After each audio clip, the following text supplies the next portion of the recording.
damn it! Hi! How are you? Kimberly Christine here, the Stitch Witcher, and you are officially in my crypt. Surprise, what are you doing here? Anyway, today's topic, coincidentally, is going to be about this lovely thing, the seam ripper. Some pros and cons about using it. Now, what you just saw me doing was using it the wrong way. So you can see there is a red ball here. How close can I get up there? Not too close. You got the red ball, and then you got a sharp tip point. And the actual cutting blade is right inside. It's kind of at that little dip there, but the tip in itself is very sharp as well. So a lot of people like to get in, let me get close for you, and they like to use the tip, gotta find it here, and do it like this. But sometimes what you don't realize is the sharp point gets in and it tears the fabric, and that is what just happened here. Now that sucks because that means I have to go around and stitch around that hole, which now I'm gonna have a little lopsided stitch there. And if you're doing something really specific and a custom fit, even that little 1/8 of an inch, could throw you off and make it look kind of crappy. So the one time that it's, the couple of times, mind you, that this is going to work to your benefit when you're using the sharp point is starting, right? When you first start your stitch ripping, you're going to come in and you can just use that to open it up. But make sure you're really looking at what you're doing. And it's even hard for me to pay attention to what I'm doing while trying to, show you as well. So it's great to use that point just to start opening up a few of the stitches. I see this is something a little bit better here. See, you can see the thread, and don't ever hesitate to get this cheap magnifying glass out, right? It'll really help you distinguish between the thread and sometimes the thread of a possible knit. So now you see I've got that opened. Now you're going to go in there and use that red ball.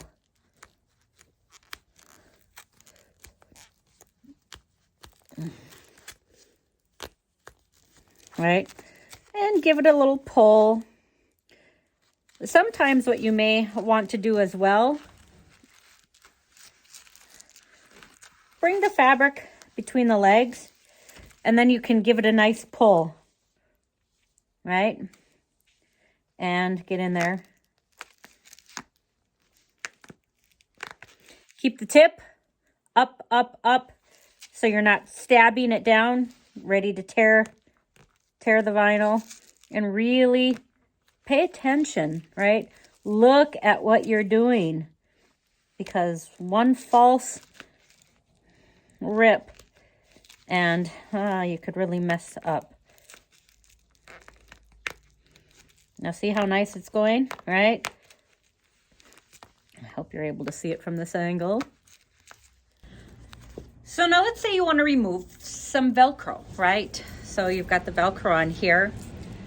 So when you come in from the top of the Velcro, you're just gonna pluck off the top. I've already got a head start here. So now I'm removing Velcro from this vinyl. So you're just going to hold it, and you're not going to be able to glide it down like you normally would with other fabric. So this is different. So this is going to be a little more time consuming, really. So you're just going to take it, come across, flick one side, flick the other side, pull it down. You know, the thing is being very careful. Like I said, it's hard for you to actually, you know, glide the seam ripper. You might be having some fabric where you can do that, and it's absolutely wonderful when you can do that, but you got to be careful. Go slow. If you go too fast, that's where you make mistakes, and that's where you possibly can rip and tear the actual fabric. So anyway, so that was a little Velcro tip. Another alternative, if for some reason your blade starts to get dull on here, or if you break the tip off because you're working with heavier fabrics, is going to be a blade. So the one thing that is difficult is when you're having to pull the fabric apart with the same hand. I'm just going to give you a little tip right here. Right now, this is creating a lot of strain within the muscles in my hands. So it's really doing a number on the muscles here.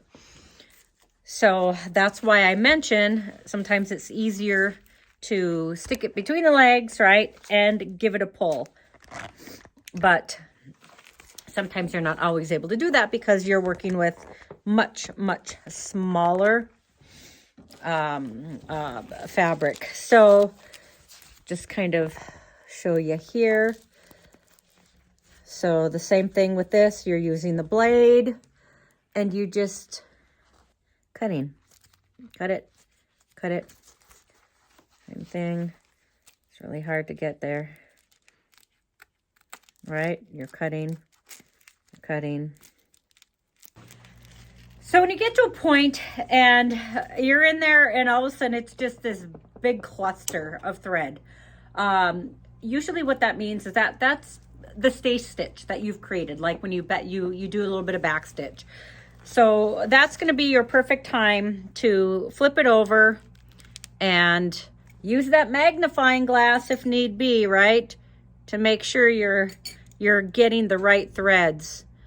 So you're just going to dig in there with the tip and slowly and cautiously break that bundle of fibers up so you're able to get through that and get back onto track.